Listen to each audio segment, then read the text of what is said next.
Hi, it's Kim with Getting Bolder, and today I'm going to talk about 5 fantastic things about being single and 70, and they all hit me on my recent road trip through Route 66. 5 times on the road that I was like so happy to be a single person. And I'll admit, I'm just talking about myself. I've always been a bit of a lone wolf. I was an only child. I like solitude. I like being by myself. I mean, when I was in school, the most horrible thing I could hear is we're now going to have a group project. I'm just not that great at collective decision making. I kind of like to just collect all the data and then just boom, make the decisions. So it seems like I'm making it fast, maybe almost impulsively.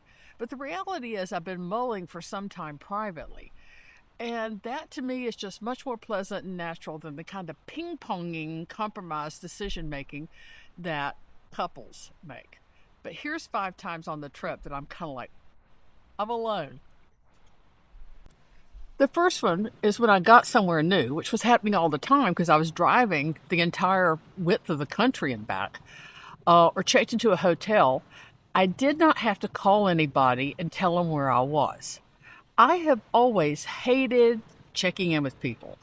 I remember when I first got married, and my husband was a really nice person, that when I would leave work, if I was going to stop and be late, then I honestly kind of resented having to call and say, "Hey, I'll be 20 minutes late. I'll be there at 6:30, maybe 6:40. Ooh, I got caught in traffic. Let me call him. It's going to be more like 7." I always felt diminished by that. Completely me. And I noticed that 2 times in my trip, I traveled with women who were married, and they quite naturally and appropriately checked in with their husbands at night.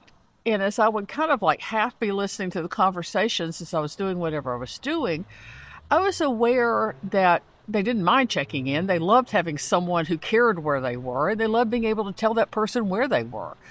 But that the conversations kind of pulled them out of the present moment. Oh, the water heater at home is broken. Let's have a big conversation about the water heater. Maybe I can call somebody and figure out a time they could come in and how to get them through the door since I'm not there and you're working, or things that were going on with family members, with the dog, with stuff in the house. And I feel like when you check in, you let the dream of the trip kind of shatter for a moment. For a moment, you're kind of back in the slog and dregs of home. And for them, it's completely appropriate and perfect. And they love checking in, and they love, like I said, having someone who cares where they are. But for me, it was kind of like, wow, this is so breaking the trance of the trip. The second time was when I cut my hair. If I was married or partnered, I would probably not make a drastic change in my appearance without talking to the other person about it. And here's a not very well kept secret: men don't like short hair. Um, since I've done this pretty brutal chop, women have been like, looks great. And the men in my life have been like, oh, yeah, I'm going to have to get used to that, which is cool. I mean, men just like for women to look more conventionally feminine with longer hair. But I didn't have to ask anybody. I didn't have to run it by anybody. I was just kind of like, hey, my hair, it's gone. I enjoyed the spontaneity of that. And speaking of spontaneity, I enjoyed being able to go off road when I wanted to go off road. That looks interesting. I think I'll deviate off the path. When someone's traveling with you, you discuss it. We said we were going to go here. I don't know. I read something. I saw something. Somebody in a bar said something about a town I wasn't planning to stop in. I think I'll give it a shot. And correspondingly, I was planning to do this, but now that I'm thinking about it, I'm not really feeling it. I'll just skip it. That type of spontaneous decision making is very hard to do in a couple. There always has to be some discussion. And I loved, one of my favorite things about the trip was just kind of the flow of it. And the flow of it was sort of dictated by my day-to-day moods and kind of being able to make every decision unilaterally. It helped make the trip what it was, frankly, and that was pretty interesting. And the fourth thing, which goes along with that, is you don't have to really discuss anything or consult anyone before you spend money. Sometimes I can be very cheap. And sometimes I can be very not cheap. Along the way, I stayed in hotels. I think the cheapest one was $81 a night, and the most expensive one was like $340 a night. And I just made those decisions based on where I was, how cool the hotels were. Again, it was kind of spontaneous decision making along a wide range of possibilities. I think it would have been hard to do if I had been partnered, if someone else was traveling with me. We would have had to at least talk about it. And the fifth thing, God, this is going to sound so petty, but I've always been of the opinion that the small decisions that you make in the course of the day are what ultimately make your life what your life is. So as I get older, full disclosure, I get acid reflux, I belch, I fart, I sneeze, I snore. Horrible noises come out of me all day and all night long, and it's kind of nice to be unapologetic about that. Dad does not care. To tell you the truth, bad noises come out of him too. No arguing about lights on or off, the temperature, just the sheer physical comfort of getting up in the middle of the night and not worrying you're going to wake somebody else up. Or if you're not sleeping, heck, flipping on the light and, reading for a while.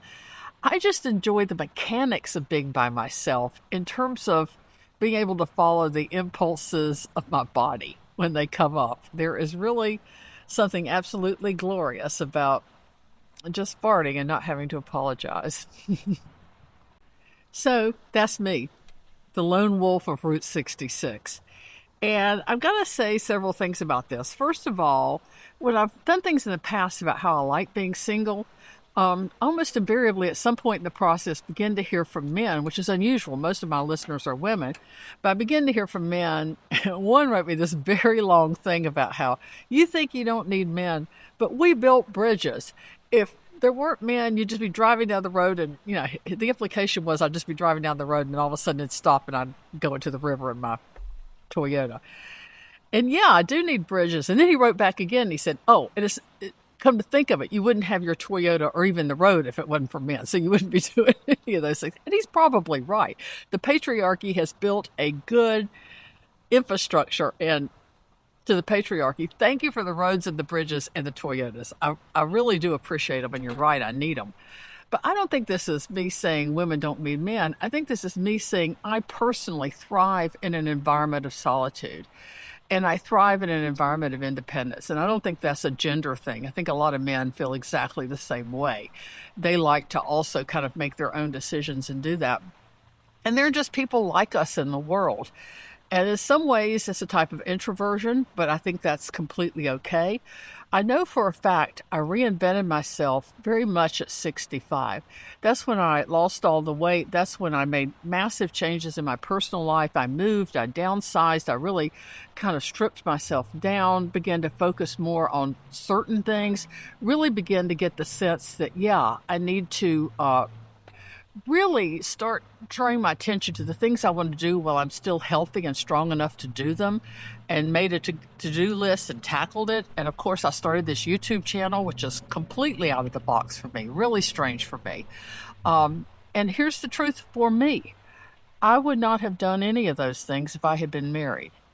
And please don't write in and say, I've been married for 50 years and I trekked across Nepal last year. There are a lot of married people who do very adventurous things and who self-define and change all the time. I'm just telling you, marriage cramps me. I don't think I personally could have embarked upon this degree of change if I had someone else in my life I was negotiating every step of that change with. So it really matters for me, and I don't think I'm alone. I think there's a lot of us that thrive as being single, and I think that's completely hunky-dory. We're not wounded. We're not running from some horrible relationship in the past. We're just naturally people who are better on our own. But boy, did it hit me a lot when I was driving Route 66. There were so many times. There was a couple of times, like when I was in the Mojave, I'm like, I'm alone in the not good way. But there was a lot of times when I'm like, I'm alone in the best possible way. So that's my thoughts on being single and 70. If you had told me when I was 30 and married how good single and 70 would feel, I would not have believed you. I've been wrong about so many things in my life. And I'll be wrong about a lot more, I hope. See you soon. Bye.